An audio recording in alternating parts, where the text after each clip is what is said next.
कहानी की शुरुआत होती है ऑपरेशन जिब्राल्टर से, जो पाकिस्तान आर्मी और टेररिस्ट का जॉइंट मिशन होता है। कश्मीर की शांति को भंग करने के लिए दोनों साथ में ये ऑपरेशन करते हैं, जिसमें रसूल सहित 4 नाबालिग लड़के को चुना जाता है और मेजर तारिक को उन्हें बॉर्डर पार कराने की जिम्मेदारी दी जाती है। मेजर तारिक ऐसा करना नहीं चाहते थे, लेकिन फिर भी उन्हें ऐसा करना पड़ा क्योंकि ये ऑर्डर्स उनके सुपीरियर्स के थे।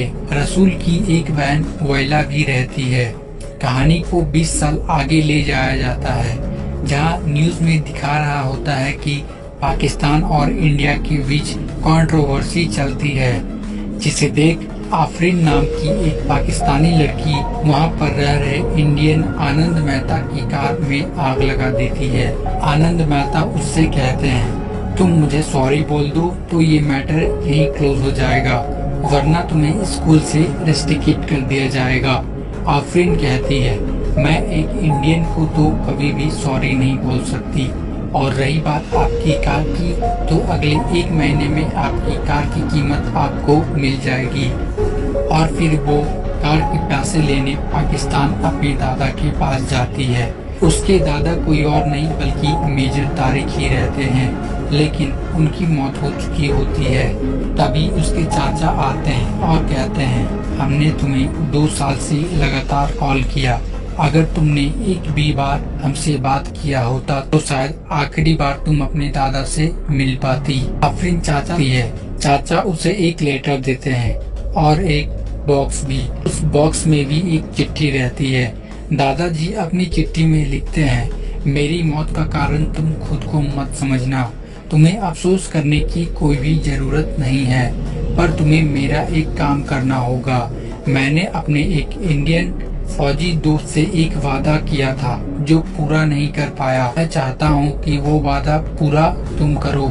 तुम लेफ्टिनेंट राम की चिट्ठी की सीता महालक्ष्मी तक पहुँचा दो, बस मेरी यही आखिरी इच्छा है। फ्रेंड ऐसा करने से मना कर देती है। चाचा जी कहते हैं, जब तक तुम ये काम पूरा नहीं करोगी, तुम्हें तुम्हारे दादाजी के एक भी पैसे नहीं मिलेंगे।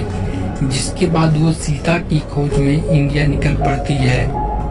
वो नूरजहां पैलेस जाकर सुब्रमण्यम जी से भी पूछती है सीता महालक्ष्मी के बारे में, लेकिन वो कहते हैं कि उन्हें कुछ भी याद नहीं। जिसके बाद उसे कुछ भी समझ नहीं आता है, तो वह अपनी एक पाकिस्तान दोस्त को कॉल करती है। वो कहती है, इंडिया में बालाजी नाम का हमारा एक सीनियर है, वो तुम्हारी मदद करेंगे।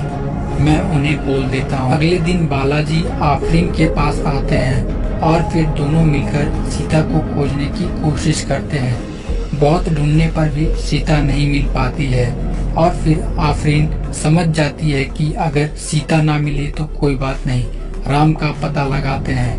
राम मिल गया तो समझो सीता भी मिल गई। आफरीन को पता चलता है कि राम मद्रास रेजिमेंट में रहता है। बालाजी के चाचा आर्मी में रहते हैं और उनकी मदद से वो आर्मी लाइब्रेरी में जाते हैं, जहां उन्हें राम की कुछ फोटोज मिलते हैं। बालाजी के चाचा राम को तो नहीं जानते थे, पर राम के साथ खड़ा हुए विकास को जानते थे।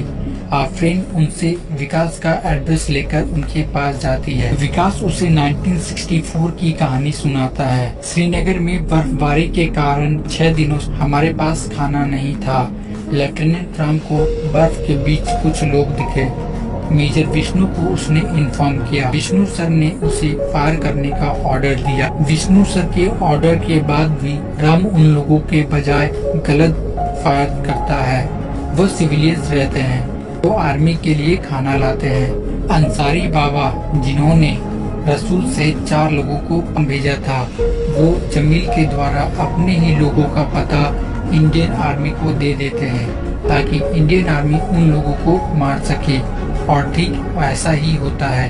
इंडियन आर्मी पता मिलने के बाद 5 में से 4 को मार देती है। रसूल ये देख बहुत ही गुस्सा होता है और फिर वह हर पल मेजर विष्णु को मारने की तलाश में लगा रहता है। इंडियन आर्मी के उन लोगों को मारने के बाद अंसारी बाबा कश्मीर में रह रहे मुस्लिमों में हिंदुओं के प्रति लेकिन राम उन्हें सच्चाई बताकर उन्हें एक कर देता है। इससे विष्णु सर को बहुत ही जलन होती है। जिसके बाद ऑल इंडिया रेडियो से महालक्ष्मी जी उन सब का इंटरव्यू लेने आती है, जहां राम कहता है कि उसका इस दुनिया में कोई भी नहीं है। और अगले ही दिन राम को ढेरों सारी चिट्ठियां आती है। कोई उसे अपना भाई मानता है तो कोई कुछ और राम रात भर जागकर उन सभी चिट्ठियों के जवाब लिखता है और उन सब से मिलने के लिए 2 महीनों की छुट्टी का रिक्वेस्ट करता है। लेकिन तभी और एक खत आता है सीता महालक्ष्मी का, जो उसे अपना पति मान चुकी थी। दोनों में सिर्फ चिट्ठियों के माध्यम से ही बात होती थी। राम को चिट्ठी में दिल्ली का स्टाम्प मिलता है, जिसके बाद राम और विकास दोनों दिल्ली की ट्रेन में निकल पड़ते हैं। राम ट्रेन की टीटी से सीता को ढूंढने में लग जाता है और ट्रेन के आखिरी डिब्बे में उसे सीता मिल जाती है। राम सीता को सारे खतों का जवाब उसे खत में ही देता है। उस खत में अपने एक दोस्त दुर्जया, जो चार मीनार के पास रहता है, उसका भी नंबर लिख देता है और उसे कॉल करने के लिए कहता है। राम दुर्जया के पास जाता है और सीधी फोन के पास बैठ जाता है, लेकिन बदकिस्मती से उसका फोन खराब रहता है। राम दुखी हो जाता है, लेकिन तभी सीता उसे ढूंढते हुए दुर्जया के घर आ जाती है और बिना एड्रेस बताए वहाँ से चली जाती है।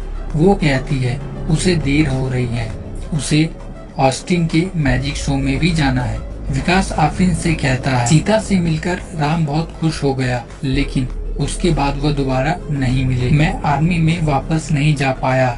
मैंने राम को कई सारे लेटर्स भी लिखे, पर किसी का जवाब नहीं दिया। शायद दुर्जया को सीता के बारे में कुछ पता होगा, मैं तुम्हें उसका पता देता हूँ। तभी आफरीन वहाँ विष्णु सर का फोटो देखती है और विष्णु सर को कॉल करती है, लेकिन विष्णु सर से बात नहीं हो पाती है। विष्णु सर अब कहते हैं उन्हें पता चल जाता है कि ये कॉल आफरीन ने की है और उसको उसका नंबर कैप्टन विकास ने दिया था और फिर वो कैप्टन विकास के घर के लिए निकल पड़ते हैं। इधर आफरीन दुर्जया के पास जाती है। दुर्जया उसे बताता है कि वो सीता को खोजने ऑस्टिन के मैजिक शो में गया। वहाँ उसे सीता का एड्रेस मिला, नूरजहां पैलेस हैदराबाद। वो दोनों मिलते थे, लेकिन एक दिन बारिश से बचने के लिए वो किसी और के घर में चले गया। उस घर में एक लड़की भी रहती है, जिसे सीता बताती है कि वो राम से कहाँ मिली। सीता कहती है जब वो श्रीनगर गई थी तब कुछ मुस्लिम हिंदुओं को जलाने आ गए थे, तब मैं भी वहीं थी और राम ने मेरी जान बचाई थी। राम भी ये सारी बातें सुन लेता है। अगले दिन राम दुर्जया के साथ मिलकर पैलेस जाता है अपनी शादी की बात करने। तो सुब्रमण्यम से झूठ बोलकर उनके साथ ही पैलेस के अंदर चला जाता है। वो वहाँ जाकर सीता से अपने प्यार का इजहार करता है, लेकिन सीता वहाँ से चली जाती है। आफरीन दुर्जया से सीता की फोटो लेकर नूरजहां पैलेस जाती है। पैलेस में देखती है कि सीता कोई और नहीं बल्कि खुद प्रिंस नूरजहां है। वहाँ उसे सीता के फ्रेंड रेखा के बारे में पता चलता है, जो अब एक टीचर है। ब्रिगेडियर विष्णु विकास के पास जाकर आफरीन की जानकारी मांगते हैं। रेखा बताती है नूरजहां का एक भाई भी था, तैमूर। ओमान में इकोनॉमिक क्राइसिस के कारण उसका सारा बिजनेस ओमान के राजा ने हड़प लिया और अब उसे वापस पाने का एक ही रास्ता था, ओमान के बेटे के साथ नूरजहां की शादी। सारी बात पक्की हो गई थी। तभी एक न्यूज चैनल ने राम और नूरजहां की फोटो छाप। जब वो एक साथ अपने बाकी परिवार वालों से मिलने गए थे, ये खबर ओमान के राजा ने भी देख ली, जिससे उसकी शादी टूट गई। नूरजहां अपने भाई को सारी सच्चाई बताकर वापस राम के पास श्रीनगर आ गई, लेकिन फिर वो वापस लंदन चली गई। आफरीन लंदन कॉल करती है तो पता चलता है कि नूरजहां इस वक्त श्रीनगर में है। ब्रिगेडियर विष्णु आफरीन को ढूंढते हुए हैदराबाद आ जाते हैं। बालाजी और आफरीन तब तक श्रीनगर के लिए निकल चुकी होती, लेकिन श्रीनगर एयरपोर्ट पर आर्मी आफरीन को पकड़ लेती है और उसे अपने साथ ले जाती है। लेटर बालाजी के पास ही रहता है। आर्मी में सब राम को गद्दार समझते हैं। वो समझते हैं कि राम जब पाकिस्तान में था तब उसने हमारे श्रीनगर बेस कैंप की 12 कोऑर्डिनेट्स पाकिस्तान को दे दिए, जिससे उनकी 32 लोगों के जान चले गए। तभी वहाँ विष्णु आते हैं। फिर वह खुद की राम और उसके दादाजी के बारे में बताते हैं। एक बार जब विष्णु सर और उसकी फैमिली होटल खाना खाने गए थे तो वहाँ राम और सीता भी आई। एक लड़के ने विष्णु सर के ऊपर गन तान दी और वो लड़का कोई और नहीं रसूल था। जिसके बाद इंडियन आर्मी रसूल को चारा बनाकर अंसारी बाबा को मारने का प्लान बनाते हैं, जिसमें राम, विष्णु और भी सोल्जर्स रहते हैं। सीता भी राम को अपनी असलियत बताना चाहती थी कि वो सीता नहीं बल्कि प्रिंस नूरजहां है। पहले राम उसे अपने मिशन के बारे में बताता है, जिसे सुन सीता राम को अपने बारे में कुछ भी नहीं बता पाती है और कहती है, तुम जब वापस आओगे तब मैं बताऊंगा। राम अपने मिशन के लिए निकल पड़ता है तो बाबा अंसारी को मारकर पूरे घर में आग लगा देते हैं और जब निकलते हैं तभी राम को एक बच्ची की रोने की आवाज आती है। वो बच्ची कोई और नहीं बल्कि वायला रहती है।